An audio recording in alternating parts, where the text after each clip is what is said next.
പ്രിയമുള്ളവരെ, ഞാൻ ഹരീഷ് ആർ നമ്പൂതിരിപ്പാട്. അമ്മ പറഞ്ഞത് കേട്ടില്ലേൽ ഈ കഥ കേൾക്കൂ. മോനെ ജംബു, തീറ്റ തേടി പോകുമ്പോൾ ആ പുൽമൈതാനത്തിനപ്പുറത്തുള്ള ഭാഗത്ത് പോകരുത്. അമ്മയാന മോനോട് പറഞ്ഞു. മോനെ, മൈതാനച്ചരിവിലുള്ള താണനിലത്തേക്കിറങ്ങിടല്ലേ, കാലുകൾ പൂണ്ടു പോയിടുന്ന ചെളിയുള്ള വമ്പൻ ചതുപ്പാണേ. ഉറച്ച പുൽത്തകിടി പോലെ തോന്നുമെങ്കിലും അതൊരു ചതുപ്പ് നിലമാണ്.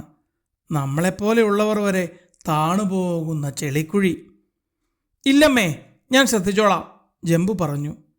വേനൽ കടുത്തപ്പോൾ കാട്ടിലെ പുല്ലുകളും ചെടികളും കരിഞ്ഞു തുടങ്ങി. ചതുപ്പിൽ നിൽക്കുന്ന ചെടികൾക്ക് മാത്രം നല്ല പച്ചപ്പ്. ആനക്കുട്ടിക്ക് കൊതിയായി. അവൻ അമ്മ പറയുന്ന വാക്കുകൾ മറന്ന് സാവധാനം ചതുപ്പ് മൈതാനത്തിലേക്കിറങ്ങി. ആദ്യമൊക്കെ ചെറിയ തോതിൽ ചളിയുണ്ടായിരുന്നുള്ളൂ. അവൻ ഇളം പുല്ലുകൾ പറിച്ച് ആസ്വദിച്ച് തിന്നു.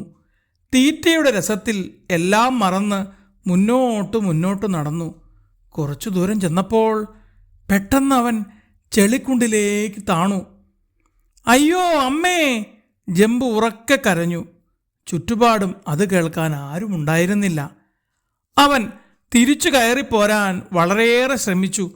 ഉറക്കെ കരഞ്ഞു. കരച്ചിൽ കേട്ട മാൻകുട്ടികൾ ഓടിച്ചെന്ന് അമ്മയാനയോട് വിവരം പറഞ്ഞു. അമ്മേ അമ്മേ പൊന്നമ്മേ, അമ്മയുടെ ജംബു മോൻ ചെളിയിൽ പൂണ്ടു, കയറുവാനാകെ വിഷമിക്കുന്നു, ആകെ വലഞ്ഞു കരഞ്ഞിടുന്നു.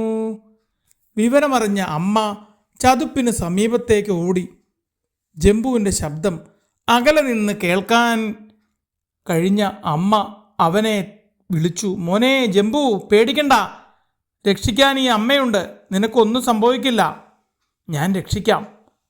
അമ്മ കുറച്ചപ്പുറത്ത് മറിഞ്ഞു കിടന്നിരുന്ന ഒരു മരത്തടി കൊണ്ടുവന്ന് ചതുപ്പിലേക്ക് ഇട്ടു. പക്ഷേ അതുകൊണ്ടൊന്നുമായില്ല. അപ്പോഴേക്കും മറ്റാനകൾ ഓടിയെത്തിയിരുന്നു. അവരും പലതരം തടിക്കഷ്ണങ്ങൾ കൊണ്ടുവന്ന് ജംബുവിന് സമീപത്ത് കൊണ്ടുപോയി ഇട്ടു. എന്നിട്ട് നീളമുള്ള ഒരു കാട്ടുവള്ളിയുടെ ഒരറ്റം ജംബുവിൻ്റെ സമീപത്തേക്ക് എറിഞ്ഞുകൊടുത്തു. മറുഭാഗത്ത് അമ്മയും മറ്റാനകളും ബലമായി പിടിച്ച് ഒരുവിധം തുമ്പിക്കൈ കൊണ്ട് വലിച്ചു. ജംബു ഒരു വശത്ത് ബലമായി ചുറ്റിപ്പിടിച്ചു. ആനകൾ വള്ളി പിടിച്ച് പുറകോട്ട് വലിച്ചു. ജംബു സാവധാനം മുന്നോട്ട് നടന്ന് തടിക്കഷ്ണങ്ങളിൽ ചവിട്ടി വളരെ കഷ്ടപ്പെട്ട് ഒരുവിധം കരയ്ക്ക് കയറി. കരയിലെത്തിയ അവനെ കണ്ട ആനകൾ സന്തോഷവും സമാധാനവും അവൻ്റെ രൂപവും കണ്ട് ഒരുപോലെ പൊട്ടിച്ചിരിച്ചു. അയ്യയ്യേ, എന്തൊരു കോലം! ചെളിയിൽ മുങ്ങിയ പ്രതിമയോ നീ?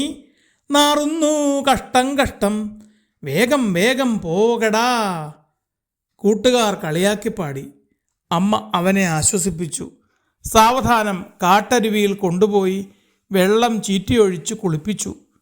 കുളിച്ച് വൃത്തിയായ ജംബു അമ്മയോട് ചേർന്ന് നിന്ന് തുമ്പിക്കൈ കൊണ്ട് ചുറ്റിപ്പടിച്ച് സ്നേഹം പ്രകടിപ്പിച്ചു. അമ്മ അവനെ സ്നേഹത്തോടെ തലോടി.